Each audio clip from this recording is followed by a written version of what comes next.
gue ada bukti screenshotnya. Hmm. Jadi gue dikirimin, Andika apakah bersedia, ini belum pernah gue omongin sih sebelumnya. Ya. Andika apakah bersedia buat eh, bertemu dengan Ahong di Beratus. Gue langsung komen siap, tanda api-api gitu, emoticon api-api gitu. Terus beberapa menit kemudian, wah sorry banget bro, Ahongnya yang nggak siap.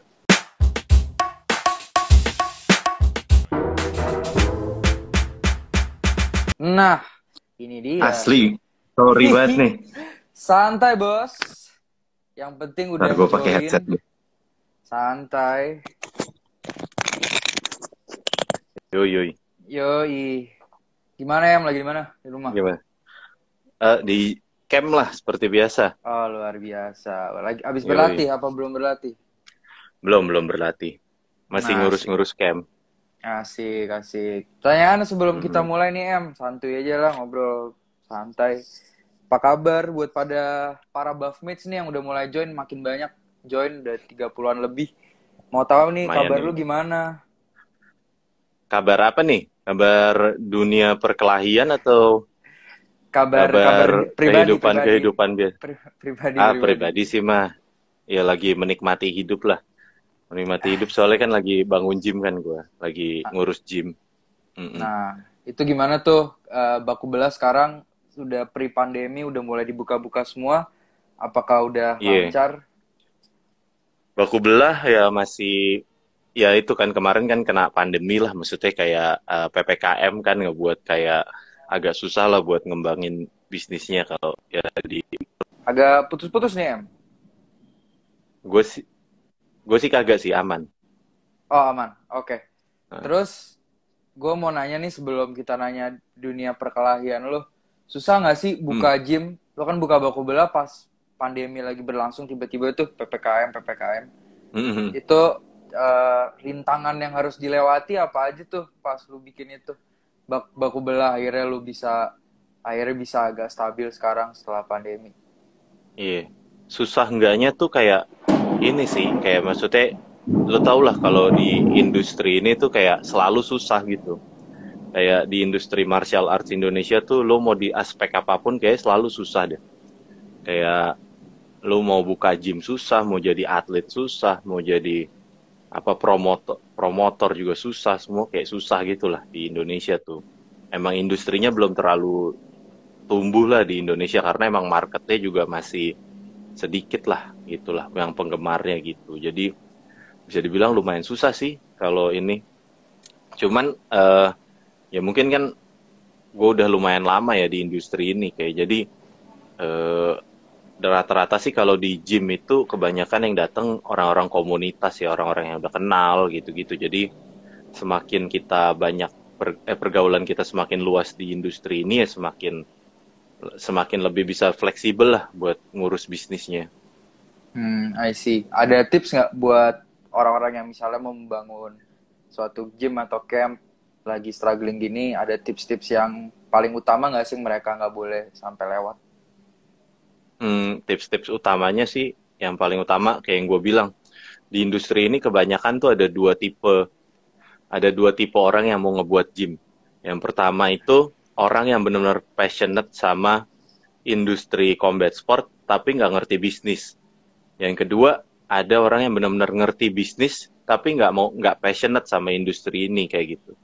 Dan kebanyakan sih kalau yang sama-sama kita tahu tuh kalau orang yang passionate sama industri ini tapi nggak ngerti bisnis itu kebanyakan mereka itu bisnisnya bakal begitu-begitu aja tapi yang datang orang-orang yang mereka kenal aja gitu, tapi bisa dibilang bisnisnya nggak akan berkembang kayak begitu. Jadi mereka nggak ngerti cara ngembangin bisnis, tapi mereka akan tetap ada gitu, tapi bisnisnya begitu-begitu aja, nggak bisa, mungkin untuk secara kapital susah buat mereka dapetin. Nah terus habis itu ada juga yang kayak maksudnya mereka paham bisnis tapi nggak ngerti industri ini kayak gitu kan, nggak passionate sama industri ini. Bisa kita lihat biasanya mereka start big gitu, jadi bisnisnya mulai langsung besar-besaran, terus tapi nanti ngelihat kalau misalnya trainer ada yang kelakuannya kayak, wah trainer suka ngundang temen nih, trainer datangnya suka telat nih gitu. Jadi mereka struggling di situ biasanya kayak begitu kan. Nah jadi yang paling utama sih menurut gue kalau misalnya mau buka bisnis ini, yang pertama harus ngerti bisnis sekaligus suka sama industri ini kayak gitu. Itu harus ada semacam kayak di tengahnya gitulah ya supaya Iya bisa benar, lancar bener. benar iya. Sabi itu tips yang orang nggak bakal dapet tuh di luar dari M tuh yang udah di dalam bela Tai diri kucing. juga anjing. Dalam Iya. udah ngerti Banyak bisnis juga. banyak yang Mm-mm. banyak Banyak gue juga lihat kan. kok yang maksudnya yang paham kok maksudnya kayak begitu kok maksudnya paham cuman mungkin pada nggak berani bleeding aja sih nggak berani bleeding tuh apa sih nggak berani berkorban karena bisnis ini kalau pas awal karena bisnis ini maksudnya masih awal-awal pasti berat gitu banyak ngeluarin duit gitulah. Iya, iya, iya. Dan ada Mm-mm. mungkin di Jakarta udah ada 2-3 tempat yang pasti deh kalau misalnya ada tempat baru buka kayak awetnya cuma 3 tahun atau cuma 2 tahun Iya terus itu bangkrut. Terus awalnya tadinya yang punya tadinya in banget terus tiba-tiba dia hilang terus jadi gym nurun, trainer ganti terus. Itu sih bener betul. juga sih. Iya. Mm-mm. Nah, lanjut nih. Banyak yang nanyain di questions. Lo kurusan nih sekarang katanya. Lo sekarang lagi Baik. ngejalanin program apa sih? Kan selama ini orang tahu kan lo vegan. Terus Hmm. banyak yang ngepromosin lo juga, lo selalu promosiin Go Fit Life ya, nama Iya iya. cateringnya. Itu Heeh. programnya apa sih sebenarnya? Lo tiba-tiba kok bisa tadi lu cuma fighter aja terus tiba-tiba sekarang ikut program vegan ini dan lo kurusan sekarang lo kayak 80 kali ya 80 81 ya. Iya iya segituan lah.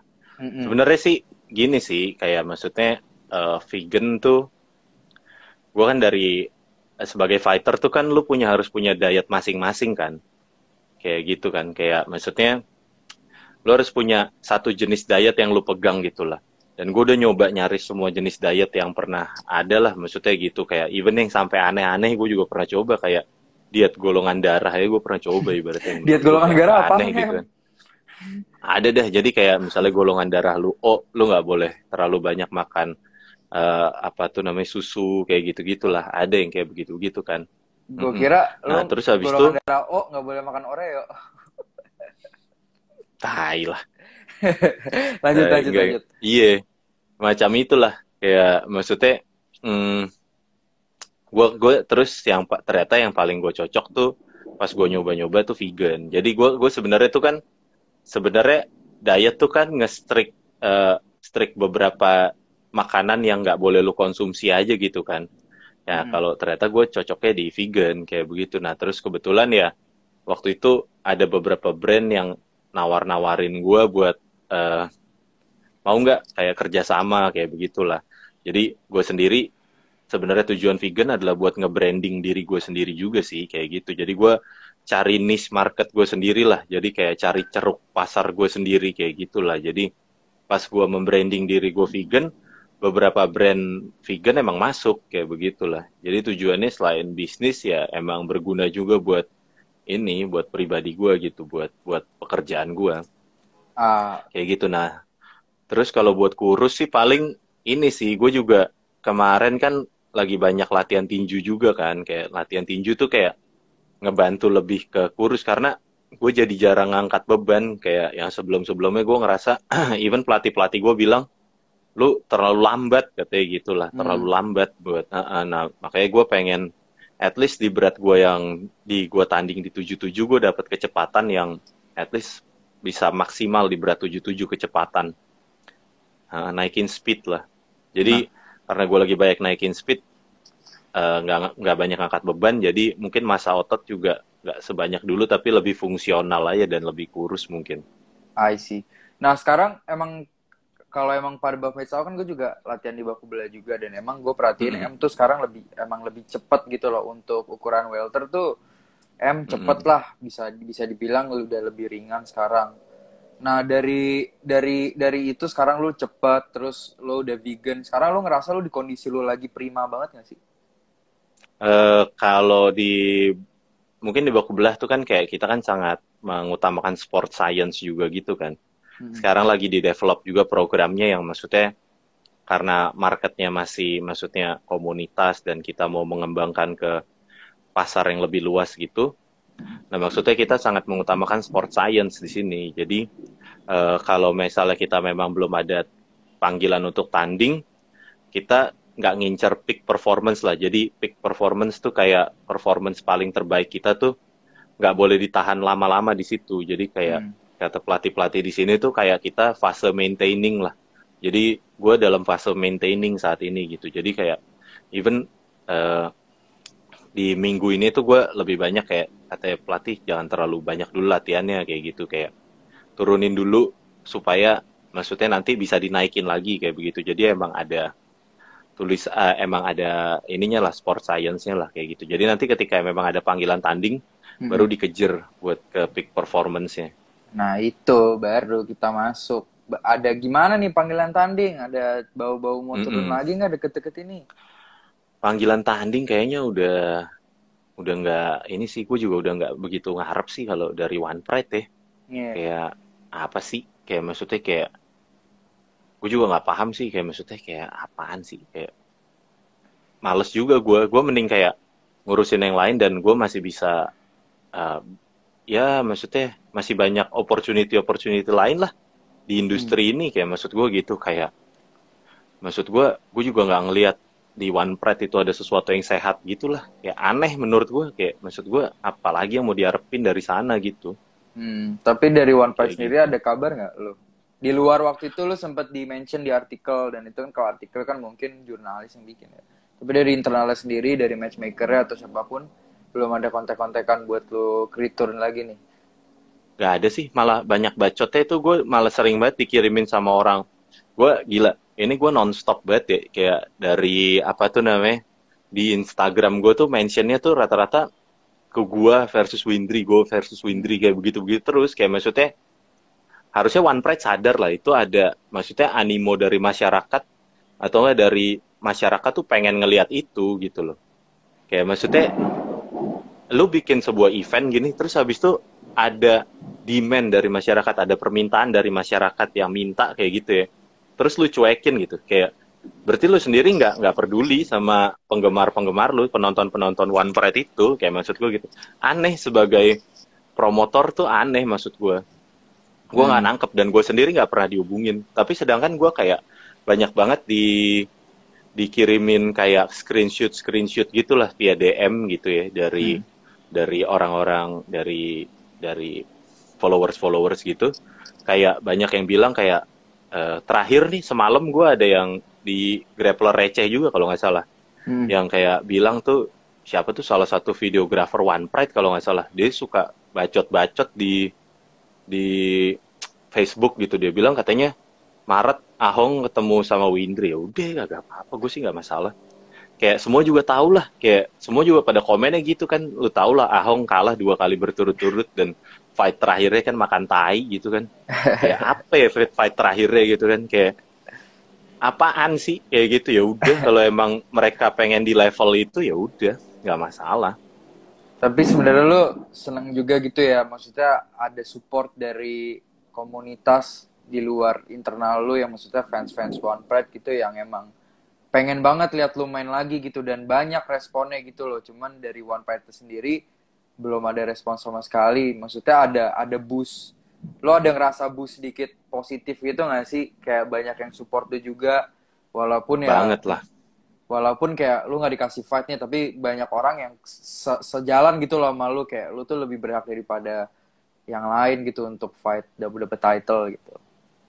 Iya dong, kayak itu kayak gue sangat respect banget sama orang-orang yang kayak maksudnya nge-support. Dan maksudnya gue aja gue aja kayak kadang ngerasa kayak emang ada yang nonton gue tanding gitu ya. Kayak ngerasanya kayak kalau ada yang nonton tuh gue kayak thank you banget gitu lah. Kayak maksudnya gue makasih banget ada yang menghargai karya gue, dan gue kan selama ini kan latihan gitu terus ada yang tanding tuh kayak ada yang nonton gue tanding tuh kayak gue sangat respect banget lah. Maksudnya apalagi kayak banyak yang pengen nonton plus pengen nonton gue tanding ke depannya gitu. Gue sangat ya apa ya, senang banget sih. Kalau dibilang senang ya senang banget kayak gitu.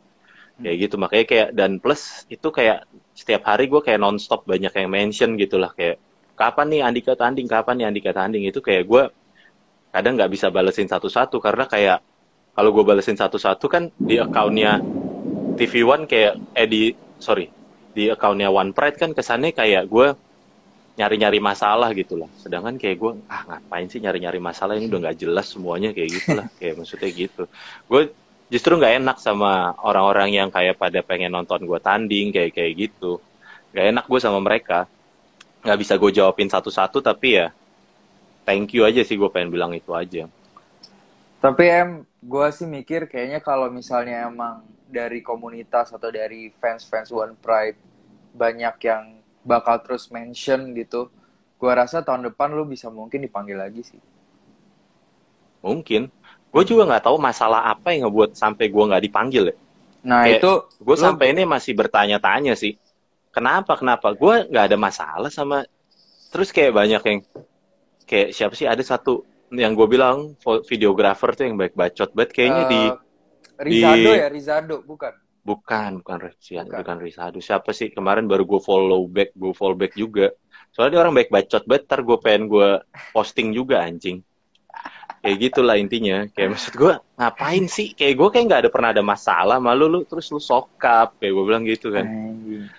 Ya pokoknya Kalau gitulah, kayak aneh anjir. kalau dari lu sendiri gitu, sebenarnya awalnya tuh dari mana sih? Masa ya iya emang bener apa mungkin dari awalnya dari yang lu ditawarin title terus lu malah kolak tahong, maksudnya cuma karena gitu dong, kayak sepele banget. Kalau dari lu sendiri, lu boleh nggak ngasih Iya kronologinya, kan. bisa tiba-tiba lu kayak gini? Oh, jadi kejadian. Wah, kalau kronologi gue ceritakan nanti kan ini dong. Ntar paham gue. Jadi pokoknya tipis aja, tipis kayak menurut lu gimana gitu, yang bisa tiba-tiba lu di posisi kayak gini. Terlalu brutal kalau gue ceritakan kronologisnya sih ya. Gimana tipisnya? Pokoknya intinya kan dulu kan gue waktu itu pas gue menang itu, gue pokoknya kalau gue ngerasanya gue dibilang suka pilih-pilih lawan gitu. Gue pilih-pilih lawan.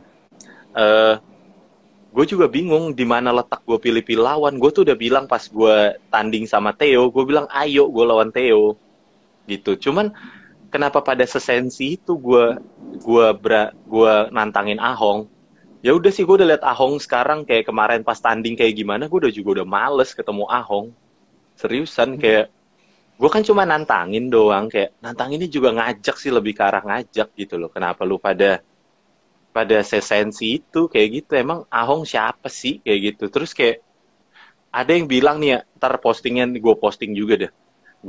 Dia tuh ngomong tuh kayak si videografer ini tuh ngomong, gue dikirimin screenshotnya dari Facebook. Dia bilang Ahong tuh nggak suka pilih-pilih lawan karena apa tuh, Ahong nggak suka pilih-pilih lawan. Apakah dia nggak boleh jadi anak emasnya One Pride? Pokoknya intinya gitulah, ada yang ngomong gitu.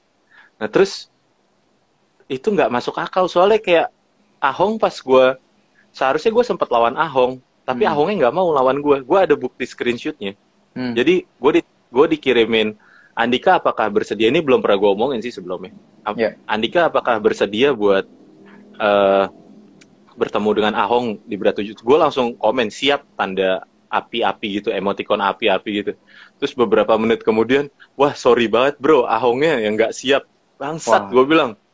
Kayak terus itu nggak pernah gue ceritain gitu kan, kayak ngapain nih kebanyakan drama, orang gue cuman pengen fight anjir, kayak gue cuman fan fight, kayak nggak usah banyakkan drama gitu. Kayak, dan gue pas gimana ya, pas gue lawan Theo itu pas ditawarin, gue bilang siap, ayo kayak begitu. Terus tiba-tiba pas gue udah bilang siap, tiba-tiba malamnya beberapa hari besoknya kalau nggak salah, gue muncul di TV nasional, gue dikata-katain gitu, kayak Andika nggak siap lawan Theo gini kayak gitulah. Kayak maksudnya berapa kita udah membesarkan nama Andika, besar dari mana anjing? Kayak sangat nggak gue nggak ngerasa terbantu amat dengan gue tanding di One Pride tuh. Kayaknya gue nggak ada yang kenal deh, nggak ada nih di pinggir jalan gue Bang Andika ya, Andika apa sih, nggak ada yang kenal cuy, cuman lu lagi juga kayak maksudnya.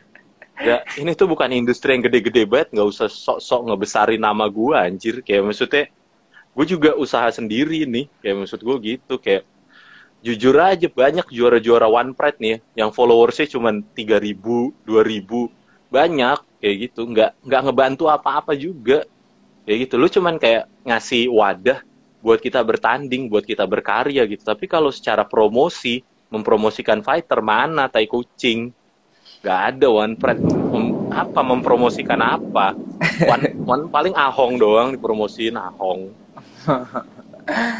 Tapi kalau let's say gini, misalkan ternyata perumpamaan ternyata dia ngomong kayak gitu karena suatu miskom gitu. Terus tiba-tiba dari One Pride sendiri lu diajakin meeting, terus kayak ya udah kita minta maaf nih gini.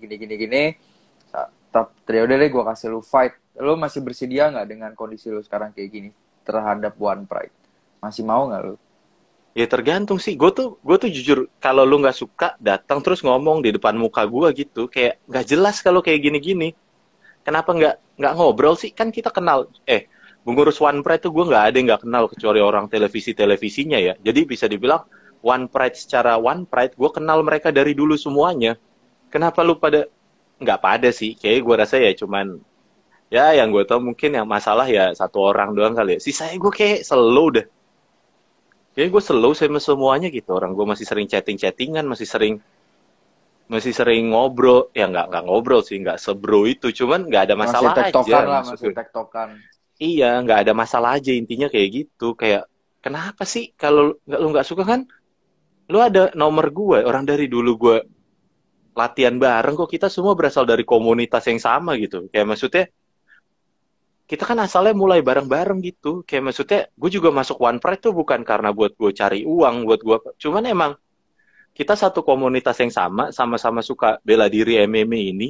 Emang sama-sama pengen berkarya di MMA ini. Terus kenapa tiba-tiba lu pada, apakah gara-gara lu dapet wadah, dapat kesempatan buat jadi promotor, makanya kelakuan lu jadi kayak gitu, kayak tai kucing maksud gue. Orang udah lama kok kita kenal bareng-bareng. Iya, bahkan dulu sempet ada acara fight bareng juga kan pas zaman-zaman Jarum itu. Iya kan? Kita tuh ketemu mulu di event-event, maksudnya event-event kecil, kayak maksudnya dari dulu tuh kita sering ketemu, ngobrol semua kayak begitu, kayak terus gara-gara lu dapat kesempatan kayak ngurus kayak begini, lu ngerasa kayak lebih tinggi daripada fighter-fighter lain gitu.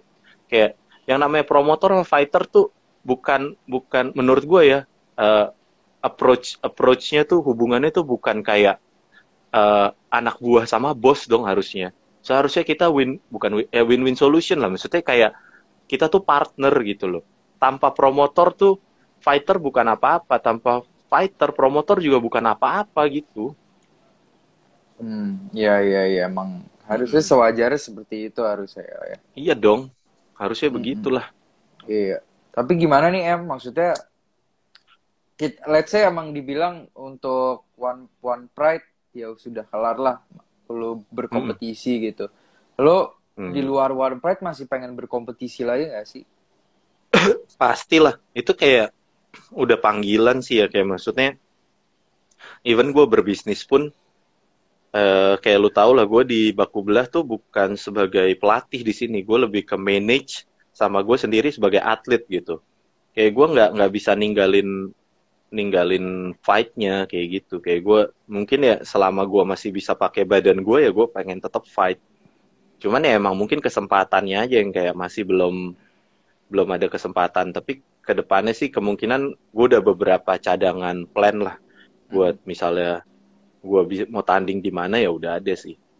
Ya gue udah intinya kayak nggak mau terlalu ngarep lagi sama One Pride, kayak ngapain juga, kayak maksudnya seharusnya mereka juga sadar kayak maksudnya mereka butuh fighter yang bisa ngejual diri lah.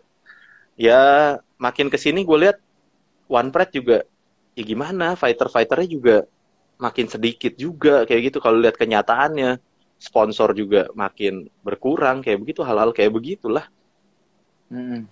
Ya sih, tapi emang kualitasnya sorry to say gitu, maksudnya ini faktanya aja menurun kan, akan selalu begitu gitu sampai berapa tahun ke depan. Let's say sampai 5 tahun ke depan lah palingan. Iya, lihat fighter yang lain pada kemana semua, lihat kalau boleh lihat kemana yang jago-jago, yang maksudnya punya kualitas papan atasnya One Pride dulu pada kemana semua, maksud gue gitu. Kayak kita jujur-jujuran aja, kayak maksudnya kayak begitu kan, kayak pada kemana, kayak either pada pindah ke One Champion atau sendiri malah disensiin kayak begitu kan, kayak maksud gue aneh kan. One Pride butuh fighter, Iya. Tinggal sisa paling Wardi atau Angga. Itu pun juga bisa dihitung jari sisanya Iya, berapa. iya. Maksud gue gitu, kayak Angga tuh hebat banget dan loyalitasnya ke OnePride gue salut banget sama Angga dengan loyalitas dan skillnya dia tuh, kayak maksud gue gitu. Cuman kalau gue maksudnya belajar marketing ya. Hmm. Kita kita marketing tuh by data lah, by data gitu kan.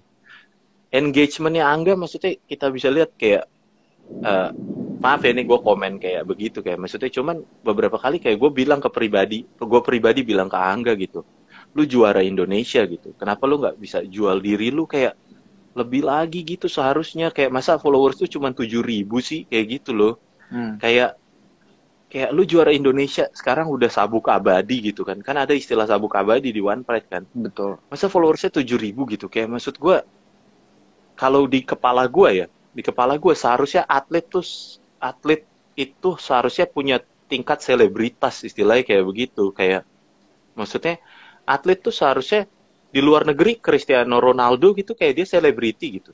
Gue ngerasa kayak seharusnya atlet di Indonesia, atlet MMA, atlet profesional seharusnya setingkat sama Raffi Ahmad, setingkat sama Atta Halilintar, setingkat sama Baim Wong, seharusnya di level itu dong. Kayak maksud gue gitu, kayak kenapa nggak ada, tapi kan tugas kita kan cuman sebagai fight gitu ya. Hmm. Seharusnya ada yang ngebantu kita buat nge-build nama kita lebih besar lagi kayak begitu. Nah itu kan seharusnya tugas promotor juga ikut membantu seperti itu dong, kayak begitu. Mana pergerakan dari mereka mana? Kita aja nggak pernah ada press conference gitu di Iya. OnePride, nggak ada press conference sama sekali, kayak maksudnya at least yang ngejual dari eh, yang ngejual dari UFC tuh kan Bellator itu press con-nya mereka kan. Lihat Conor McGregor bagaimana dia bisa ngomong di depan media kayak begitu kan. Itu nggak ada sama sekali, nggak ada bantuan dan apa gitu, nggak ada sama sekali. Iya, paling kebantu cuma nama Cywar doang, itu pun paling cuma satu program doang. Cywar kita bisa lihat kayak Cywar tuh yang bisa ngelakuin kayak Theo sama Ahong gitu kan waktu itu Hmm. kan.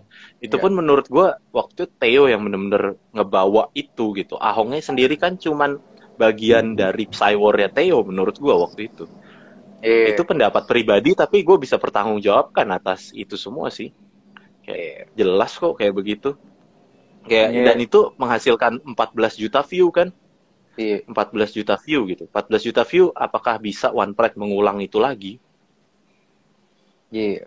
Tapi juga bener sih lu, maksudnya kalau di Jepang aja tuh even petarung atau fighter yang prelim saja tuh sampai diajak foto gitu loh sama fans gitu. Banget. Padahal baru fight sekali dua kali, bahkan namanya juga nggak terlalu gede. Tapi ya harusnya gitu sih, suatu promotor harusnya harus bisa membantu atletnya supaya jadi star juga, karena ujung-ujungnya win-win situation, bukan nggak ada satu yang rugi, emang dua-duanya sukses juga gitu loh. Betul, betul. Kalau ngambil contoh kan kayak tanpa tanpa Conor McGregor ya UFC bukan, ya nggak akan seterkenal sekarang, tapi kalau seandainya tanpa tanpa UFC juga Conor McGregor nggak akan bisa punya wadah buat dia menjadikan dirinya bersinar kayak begitu kan, sesimpel itu kok.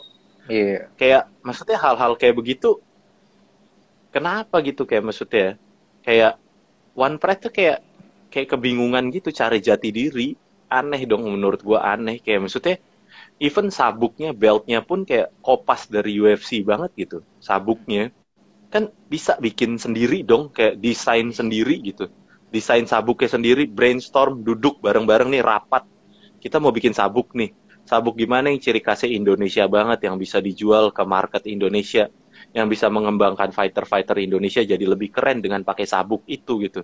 Kayak Mm-mm. aneh dong, kayak cuman kopas nih.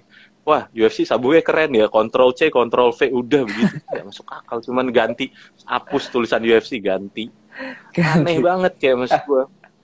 Udah senggak niat itu kah apa gimana? Gila. Tapi emang gak ada habisnya sih lu ya, drama lu dengan One Pride tuh akan selalu ada perbincangan lah setiap bulan. Hmm, Mm-mm. iya sih. Gue sebenarnya sumpah, gue tuh capek. Drama nggak capek sih, selama itu bisa membawa membawa apa ya, bisa dibilang mungkin popularitas lah, membawa engagement lah, membawa engagement ya ayolah gue drama. Cuman jujur gue pribadi tuh emang biasa aja, lu tau lah gue orangnya kalau ketemu kan diem aja ya, kayak mesti santai-santai nggak aja. sans aja gitu, lucu-lucu aja, nggak ada yang pengen gue terlalu dramain.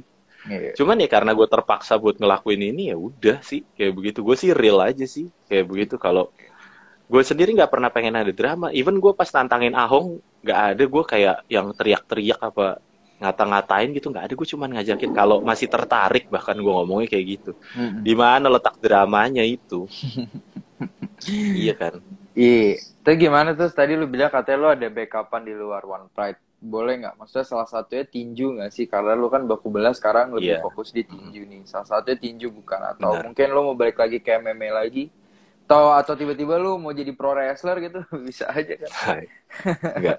Kalau gue sih saat ini gue selalu berkata kayak Indonesia tuh negara tinju ya. Kalau gue gitu kayak dari dulu even di MMA pun kayak gue MMA suka banget. Tapi gue sendiri, gue pribadi pun dari dulu nggak pernah berani buat berkompetisi di tinju, karena gue ngerasa tinju tuh Indonesia tuh negara tinju, banyak banget petinju hebat di Indonesia yang bisa dibilang nggak punya jalan lah, nggak dihargain, terus kayak susah buat mereka mengembangkan diri di Indonesia kayak gitu. Nah, sekarang gue lebih pengen mengembangkan industri tinju sih di Indonesia, instead of mungkin MMA itu olahraga yang menurut gue terlalu kompleks. Orang Indonesia pun untuk memperkenalkan MMA itu berat. Ya maksud gue, kenapa gue bilang berat? Karena ya itu kompleks olahraganya. Ketika semua itu yang nonton ngelihat orang grapplingan, peluk-pelukan, terus jatuh di bawah, guling-gulingan, mereka tuh akan ngerasa ini apaan sih? Kebanyakan tuh kayak gitu. Terus tapi kalau MMA tuh akan jauh lebih mudah. Sedangkan tinju atau boxing itu jauh lebih mudah dicerna. Dimana kayak dua orang berhadapan terus saling pukul-pukulan, that's it. Cuman pakai dua tangan seperti itulah. Jadi jauh lebih bisa dicerna lah tinju menurut gue. Kayak even dibanding olahraga lain ya. Kayak misalnya sepak bola deh. Sepak bola misalnya dulu mantan gue nggak suka sepak bola gitu. Terus dia suka nanya, itu kenapa offside? Offside tuh apa gitu? Offside tuh adalah misalnya back lawan diumpan ngelewatin back lain, kan itu susah jelasinnya ya. Kayak atau nonton apa tuh namanya basket gitu. Basket masih susah, even susah dijelasin, ada misalnya ada walking, ada gitu-gitu, masih ada istilah-istilah gitu. Cuman kalau tinju cuman dua orang nih pakai dua tangan terus pukul-pukulan, udah apa yang perlu dijelasin? Cuman dua orang saling bunuh di atas ring kayak begitu. Itu kan jauh lebih mudah dicerna, dan plus lagi kultur orang Indonesia yang maksudnya beragam bisa dipertemukan di dalam satu ring tinju tuh kalau menurut gue jauh lebih menarik sih. Sekarang saat ini gue emang lagi mau coba fokus ke tinju sih. Kayak begitu. Even gue pengen main di tinju juga, pengen ngebantu industrinya dan lain-lain lah kayak begitu. Iya. Karena emang sebenarnya potensinya ada ya, tinggal ada satu orang yang bisa naikin aja sih sebenarnya kalau tinju ya. Betul. Karena sangat. Kalau masalah peninggalannya kan udah ada kan dari Elias Pikal kan, salah satunya. Wih.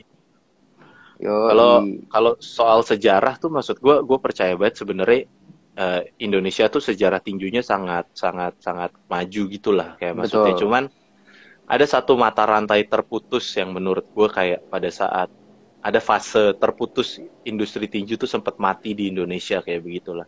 Kayak kalau kita lihat Indonesia kan punya 4 juara dunia ya, yang benar-benar maksudnya secara legal tuh disebut juara tuh ada 4 juara dunia. Sedangkan kalau perbandingkan sama sepak bola tuh di Asia Tenggara aja masih terseok-seok gitu. Asli cuy, jauh kan.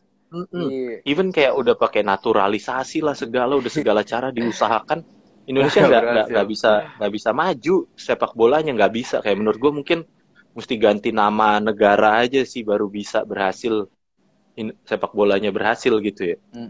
Jadi kalau tinju tuh kita punya 4 juara dunia, benar-benar juara dunia. Kayak kita ada Elias Pikal, terus Muhammad Rahman, iya kan? Hokai nih, ya. Oh itu baju itu. Iya. Beli. Bagi-bagi dong. Antar santai. Boleh. Yang dari penonton nih harus beli nih. Lanjut dari Respikal, terus kan? Niko Thomas, Muhammad Rahman, sama terakhir kan Chris John ya. Chris John tuh kan, Bang Chris tuh kan ini kan, dia tuh Maksudnya super champ WBA gitu mempertahankan sabuknya 15 kali gitu. Kayak maksudnya Legend pencapaian dia, yang men.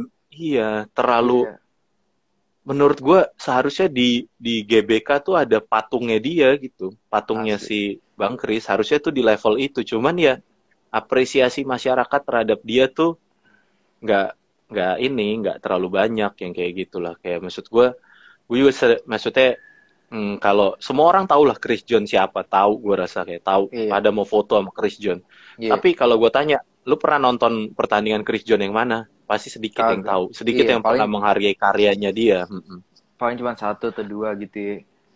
Iya, even nggak gue rasa kayak dia tahu petinju Chris John, tapi siapa dia pernah tanding lawan siapa? Nggak mungkin ada yang tahu, kayak gue Iya, rasa gitu. Jadi, benar benar benar. Tapi nggak menurut ada lu yang tuh, menghargai karyanya. Hmm. menurut tuh salah manajernya juga nggak sih, nggak mass media marketing buat Cristiano pada pada saat Iya. itu, pada tahun berapa tuh ya, 2000-an kan, 2000-an, 2004 ya, 2000-an. 2000-an kan, iya. Hmm. Ya, kalau mau salah-salahan tuh udah terlanjur sih menurut Udah gue ya. terlanjur, udah Segalanya tuh udah terlanjur. terlanjur ya. Kayak maksudnya ya udah, tapi jangan nggak ya udah juga gitu kan ya. Iya, Kayak iya. cuman kalau gue selalu bilang tugas fighter tuh cuman berantem, cuman berkelahi.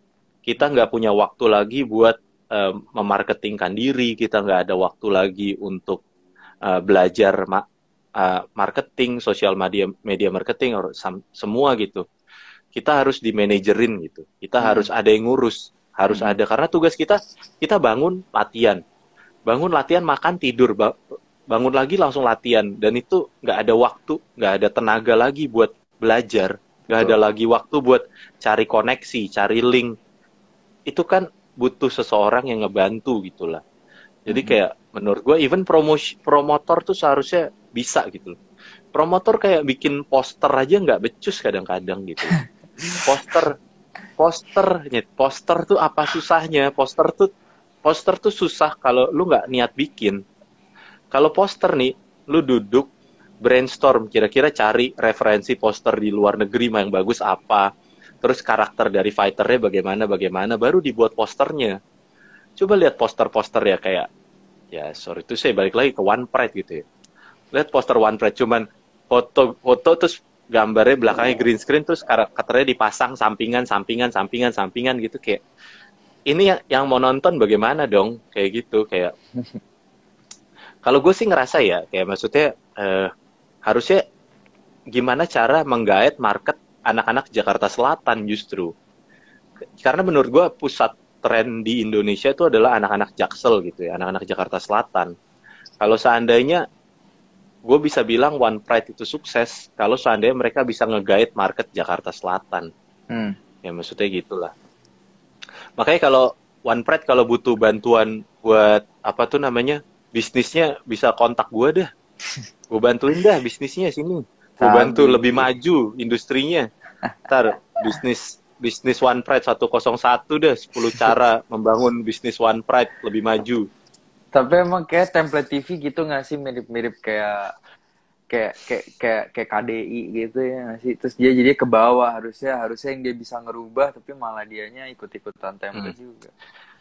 Itu maksud gue gini ya kayak kita nggak boleh jadi punya victim mentality gitu loh jadi kayak Mm-mm. maksudnya selalu selalu kayak kalau misalnya TV bilang begini karakter TV begini terus diikutin begitu begitunya ya langsung mentah-mentah gitu kita kan harus punya kita kan dikaruniai pikiran gitu ya kalau emang lu suka sama industri ini lu harus berkorban dan berusaha buat mengembangkan industri ini gitu lu harus duduk rapat brainstorm balik lagi duduk berkorban bener-bener kayak lu harus ngasih waktu lu buat berpikir Ayo. kayak gitu kayak maksudnya gimana caranya ngakalin supaya kita bisa lebih maju daripada TV ini jangan justru karena kita wah kita ada di TV nih terus ya udah gimana lagi kayak begitu nggak bisa dong Nggak bisa. Iya. iya dong lu mau majuin beneran lo majuin kayak begitu kalau nggak industri olahraga Indonesia yang gini-gini terus gimana mau nyanyi e-sport itulah susah Susah, Pol. susah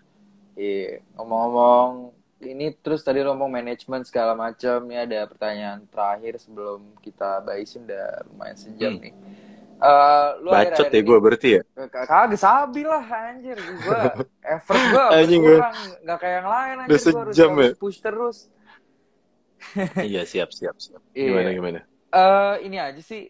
Akhir-akhir ini kan lu muncul terus nih di dunia maya, mau di YouTube, mau di Instagram, mau di apa, misalnya promoin produk apa, atau lu muncul di konten salah satunya Jakarta Uncensored, terus tuh Mhm. tiba-tiba ada di acara yang stand up-nya Andovi, terus juga mau ada acara-acara lagi sama gengnya mereka. Maksudnya sekarang lu udah mulai Mhm. aktif. Pertama lu bikin baku belah, terus lu latihan, terus sekarang lu apa namanya kurang lebih tipis lu jadi internet personality atau kata Indonesia Mhm. selebgram gitu. Rasanya gimana tuh em? Maksudnya sekarang lu udah agak apa namanya jalan karir lu udah mulai agak agak maju dan Ada. agak berbeda sedikit lah. Tuh Iya. gimana tuh sekarang lu bisa ngebagi waktunya, terus lu pengalaman lu syuting-syuting kayak gitu boleh ceritain nggak? Sebenarnya balik lagi dari awal itu mau nggak mau sih. Mau nggak mau Mm-mm. itu gue mau ngomong mau nggak mau. Gue cita-cita gue sebenarnya cuma pengen jadi fighter Mm-mm. kayak gitu. Cuman mau nggak mau kan pada akhirnya kayak begitu. Karena kalau bisa dibilang jadi fighter di Indonesia kan nggak mungkin nggak dapat gaji sama sekali. Kayak maksudnya ya kalau ngebahas tentang keuangan sebenarnya gue juga masih bingung kenapa di Indonesia masih ada juga yang mau jadi fighter kayak begitulah. Dan Yeah. apakah itu ilusi di kepalanya doang? Kayak maksudnya kayak kita nggak dapat apa-apa beneran. Kayak maksudnya mending gue dulu jadi tukang sapu sekalian kayak begitulah. Kayak gitu. Jadi mau nggak mau gue harus punya personality di dunia maya lah kayak begitu dan gue harus perluas link gue kayak begitu. Jadi gimana ya? Melihat kenyataan bahwa kayak seandainya banyak banget juara-juara One Pride yang maksudnya banyak followersnya cuma 3.000 gitu-gitu kayak itu aduh nggak masuk akal gitu gue harus berjuang sendiri buat dapetin yang lebih dari itu kayak begitulah jadi bisa dibilang kadang gue mesti mungkin istilahnya kalau di industri entertain memecun lah istilahnya gitu kan Yo, iya, jadi Mecun. menjual diri yang kayak bukan pribadi gue juga tapi gue menjual diri yang ya udah menjual diri aja kemanapun ada jalan gue menjual diri tapi pada intinya gue sebenarnya di dalam hati lubuk hati terdalam ya gue tetap fighter kayak gitu gue bangun tidur yang gue pikirin tetap ya udah gue pengen latihan kayak begitu begitu aja sih cuman gimana gue mesti hidup kayak begitu kayak gitulah dan maksudnya puji Tuhan sih gue kan maksudnya suka nonton UFC juga kayak gitulah maksudnya yang kayak paham paham bisa memaknai kayak misalnya kayak karakter Conor McGregor terus habis Mm. itu gue juga nonton secara industri besar secara industri global combat sport kayak gue juga nonton pro wrestling ya kan terus Ya. gue juga nonton kayak maksudnya K1 terus gue lihat dari Jepang dari Meksiko dari Amerika kayak gitu kultur mereka berbeda-beda dan pada intinya mereka semua harus bisa memarketingkan diri mereka masing-masing kan dengan Mm-mm. cara yang paling utama menurut gue cross Mm-mm. culture tuh penting jadi kita nggak bisa terlalu fokus di olahraganya doang tapi kita harus bisa memarketingkan lewat komunitas-komunitas lainnya mungkin kalau gue bisa bandingin di tinju di dunia tuh ada dua tipe generalis sama purist kalau menurut gue. Ya. Nah, kalau di tinju tuh bisa diambil contoh Mike Tyson tuh seorang purist, sedangkan Muhammad Ali seorang generalis lah Mm. istilahnya kayak begitu. Mike Tyson itu dia itu eh, dia itu cuman fokus bertinju, titik. Dia bertinju tapi jago banget istilahnya kayak begitu. Mm. Dan kalau kita bisa lihat Muhammad Ali itu tuh dia itu seorang generalis, dia tuh bukan sekedar di tinju, tapi dia lebih bigger than boxing itself lah. Dia lebih besar daripada tinju itu sendiri. Dia itu bisa menggerakkan waktu itu menggerakkan kayak orang-orang kulit hitam. Dia tuh seorang yang kayak maksudnya berpengaruh banget lah di sejarah Amerika dan bahkan dunia kayak gitu. Dia bisa ganti agama, dia pindah ke Muslim, terus habis itu dia maksudnya mendukung pergerakan orang-orang kulit hitam kayak Iya. begitu-begitulah. Mungkin kayak ibaratnya John Lennon sama ya Paul McCartney lah. Paul McCartney Iya. kan dia emang musisi sejati, sedangkan John Lennon tuh dia puitis dan lain-lain lah kayak begitu. Jadi legacy mereka di luar ring ada gitu ya. Betul. Jadi ada Iya. perannya di luar. Mungkin Ada saat peran ini gitu. gue lebih memposisikan ke generalis lah. Gue pengen Mm. memposisikan kayak lebih ada peran lain karena di Indonesia sulit banget kalau untuk jadi purist ya. Jadi untuk fokus di industri yang inilah, di industri yang cuman fight doang agak susah. Gue harus mencoba mengkoneksikan diri dengan gerakan-gerakan yang lain lah, istilahnya kayak begitu. I see. Sabi, lanjut ke Q&A ya, Em. Nih ada banyak Boleh dong. pertanyaan dari fans lu nih. Hai fans. Anjir. Ada Jojo Chandra tuh. Siapa lah? Jojo Chandra, fans berat itu kalau Jojo Chandra dia. Kapan title Lana? Ntar nih yang ini. Oh nih.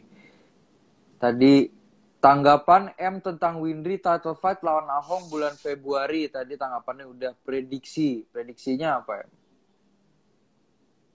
Prediksi apa nih? Prediksi Windry lawan Ahong. Prediksinya sih gue bakal nonton sambil paling pesan-pesan makanan lah, sambil aja tertawa-tertawa aja lah nonton pertandingan macam itu. Terus ada lagi nih, pernah lawan Angga dan hasilnya apa? Oh, lawan Angga gue waktu itu berapa tahun lalu ya? Mungkin udah sekitar nyaris 10 kali ya. 2000, dia tuh 2000, gue tanding sama dia 2008 kalau nggak salah. 2008, 2009 kayak gitu.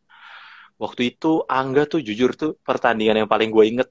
Pertandingan yang sangat gue inget soalnya itu kekalahan pertama gue di MMA. Dan maksudnya waktu itu gue grappler sejati, Angga tuh striker waktu itu.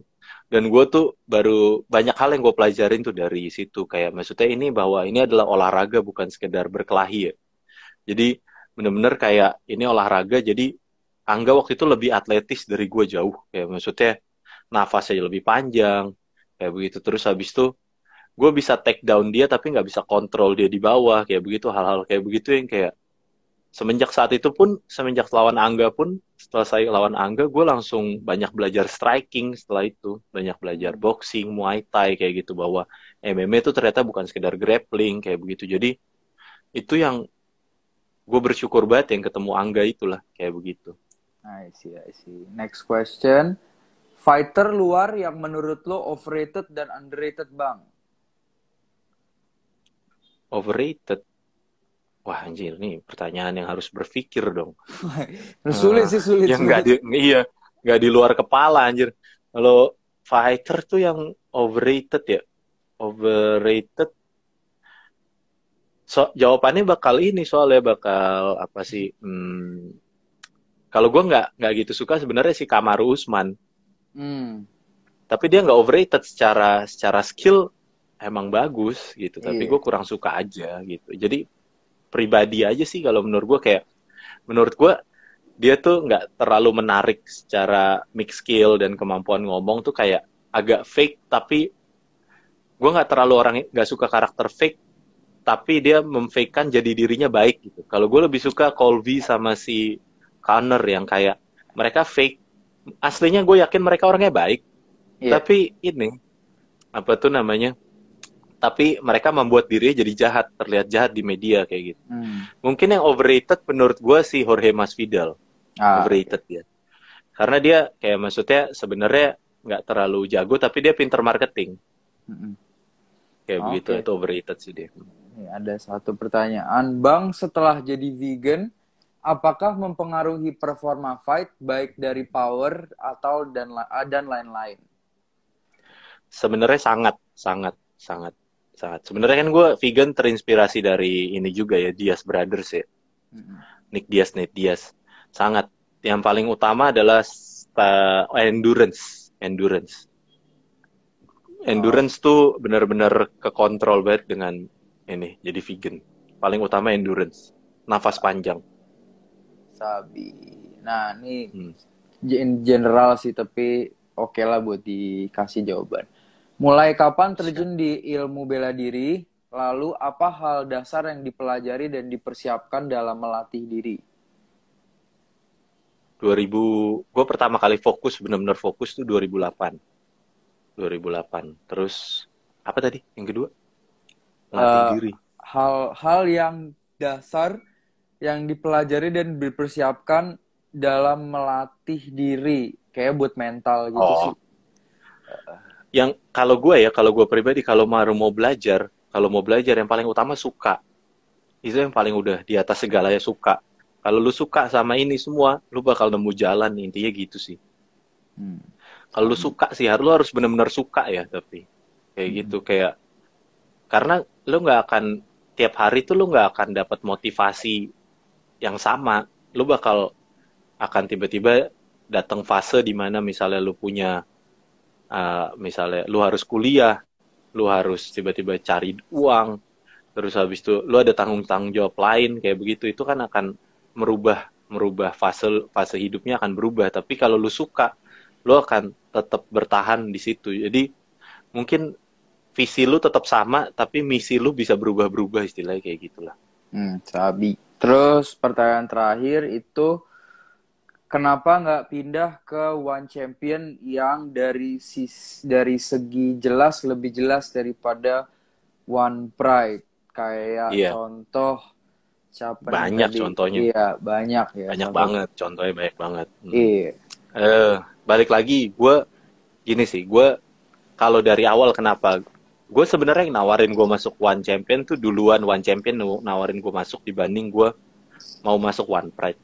Tapi di kepala gue selalu adalah lebih baik jadi ikan kecil di kolam ikan besar di kolam kecil daripada ikan kecil di kolam besar. Gue ngerasanya begitu. Kalau di One Champion, gue belum punya visi untuk bisa jadi juara di One Champion sama sekali, kayak begitulah. One Champion berat banget, kayak Berat. maksud gue untuk jadi juara, gue nggak yakin orang Indonesia dalam 10 tahun ke depan bisa gitulah. Tapi gue yakin bakal ada. Gue pun berharap bakal ada. Tapi di kepala gue secara matematis ya, secara perhitungan matematis, mungkin untuk 5 tahun bisa bersaing, 10 tahun gue rasa enggak. Baru 10 tahun baru juara kalau gue rasa gitu. Untuk bisa bersaing tuh 5 tahun lagi kita bisa, gue rasa bersaing di sana. Udah mulai contender, masuk 10 besar, masuk 5 besar tuh udah mulai banyak gue rasa. Tapi untuk juara, gue rasa mungkin 10 tahun lah, gue rasa. Nah sih, cukup sih pertanyaannya. Ada satu Thank you. pertanyaan dari gue. Boleh. Sisa akhir tahun buat 2 bulan, tinggal sebulan lagi nih buat 2021. Yang lu mau kejar sebelum awal tahun baru apaan 2022? Bisnis sih, bisnis. Baku belah, gue lagi sangat ngejar di baku belah. Ya maksudnya, gue pengen operasional bisnisnya udah jalan dengan baik, marketing dan lain-lain. Gue bisa. Tujuan gue sekarang lagi ngincer bisnis ini jadi agak autopilot lah. Lebih autopilot biar gue bisa ngurus yang lain juga kayak gitu. Gue pengen ngembangin ini secara industri besar gitu kan. Jadi gue pengen ngebuat ini jadi lebih autopilot di bisnis baku belah ini sih. Sabi, thank you udah Thank you banget udah ngajak kita juga. live. Sabi nanti akan sering live lagi lah sama lu, update-updatean. Komentarin ya. Komentarin. Terus Iya. Bu, ada suatu hal yang lo mau promosiin nggak sebelum kita tutup nih live-nya? Paling ini aja sih, kalau ada yang mau belajar tinju sih terutama, mau olahraga dan lain-lain ya, apalagi yang tinggal di daerah-daerah Jakarta Selatan gitu, coba main-main ke Baku Belah lah, kayak gitu, kayak cobain latihan tinju. Dan ini kita di sini kayak terbuka buat umum sangat, kayak maksudnya kita bisa di sini tuh kayak beginner friendly banget lah. Kita belajar dari nol semuanya, dan even atlet-atletnya di sini semua juga masih belajar kayak begitu. Dan di sini pelatihnya paham banget sama apa yang diperluin lah sama member-membernya. Karena gue percaya setiap orang tuh ketika berolahraga itu punya kebutuhannya masing-masing, dan kita bisa provide itu masing-masing gitu. Jadi personalize banget di sini. Jadi ya intinya cobain latihan ke baku belah di Wijaya Panglima Polim. Bisa di-follow juga Instagramnya di Baku Belah. Terus, Baku Belah. apa kalau gue mau latihan di sana gue harus booking dulu? Apa gue bisa langsung datang aja? Oh iya, semenjak PPKM ini kayak masih booking dulu. Kita buka dari jam 3 sampai jam 9. Cuman sekarang sih udah mau kan Instagram kita masih belum terlalu hidup ya. Jadi nanti info-infonya bisa dilihat aja di @bakubelah sih. Di-follow sekarang lagi. Mungkin 2 minggu ke depan kita lagi develop di marketingnya, jadi otomatis kalau udah follow nanti 2 minggu ke depan udah banyak info-info tentang baku belah sih. Ini ada pertanyaan tambah lagi dari Celo Blush. Boleh, boleh. Baku belah bisa buat nongkrong tanpa harus punya profil atlet kah? Bisa, bisa. Kita terbuka buat umum, kayak maksudnya sangat terbuka buat umum dan beginner friendly kita. Kayak maksudnya benar-benar beginner friendly lah. Kayak semua, segala kalangan, segala usia juga bisa datang ke sini. Terus ada yang nanya price listnya. Nanti info Price di listnya Instagram kita, aja kali ya. iya, info Instagram aja deh. Ha. Bisa. Info di Instagram aja. Terus udah sih semua. Oh iya tadi ada yang nanya mau beli kaos Hmm. baku belah di mana? Nah, itu. Masalahnya kaosnya lagi agak habis sih. Kayak maksudnya kemarin tuh kita kan juga banyak promo ke orang-orang gitu. Jadi sebenarnya kemarin nggak begitu terlalu dijual. Kita belum sempat cetak lagi sih. Kayak gitu. Jadi ya itulah sulitnya di industri ini. Balik lagi kayak gue sendiri di sini kan ibaratnya kayak bikin restoran. Gue yang nyuci piring, gue yang ngasih menu, gue yang jaga kasir, gue yang sapu pel juga. Ibaratnya kayak gitu. Jadi kayak maksudnya masih susah buat ininya, manage-nya kayak begitulah. Sedangkan gue juga punya kehidupan pribadi di luar juga sedikit, tapi tetap fokus gue masih di sini dan gue juga masih ngatlet. Jadi perkembangannya mungkin nggak se-fast itu, nggak se-progresif itu, tapi ya tetap gue berusaha buat ngembangin itu. Jadi paling mungkin saran gue kalau bisa semua follow Baku Belah aja deh. Nanti di situ 2 minggu ke depan gue sedang mendevelop ininya, marketingnya. Sabi. Nah, Hmm. anjing sorry gue gak belum mau ada Santai, satu dari tadi 5 orang ngomong santai, salam dari santai. Binjai. Dari orang ngomong salam dari Binjai, salam dari Binjai. Eh, Gue iya, gue menurut lu gimana tuh orang? gue nggak Iya. terlalu ini ya, kayak maksudnya gimana ya, nggak terlalu paham sih kalau yang kayak begitu-begitu ya, kayak maksudnya ya mungkin emang dia lagi terkenal aja sih, kalau gue di kepala gue gitu doang, kayak Iya maksudnya sih. lagi terkenal aja, kayak gitu. Salam dari Binjai. Asik. Nah, Mm-mm. baku belah Nikmati pro selagi. anjing. Baku belah pro wrestling kapan Wah, itu ntar gue meme dah bikin dah. Iya, nggak ada di Indonesia, nggak laku pro wrestling, nanti di ini di masalahin sama KPI. Anjing. Bisa tuh lu bikin apa Ahong lawan M lawan Ahong di pro wrestling bisa tuh seru pol tuh. Males gue kalau bohong-bohongan sama Ahong. Kalau beneran mau gue. Ah, Mateo boleh, Mateo, Sabi Mateo. Iya, Mateo boleh deh. Boleh dah. Boleh Nih deh.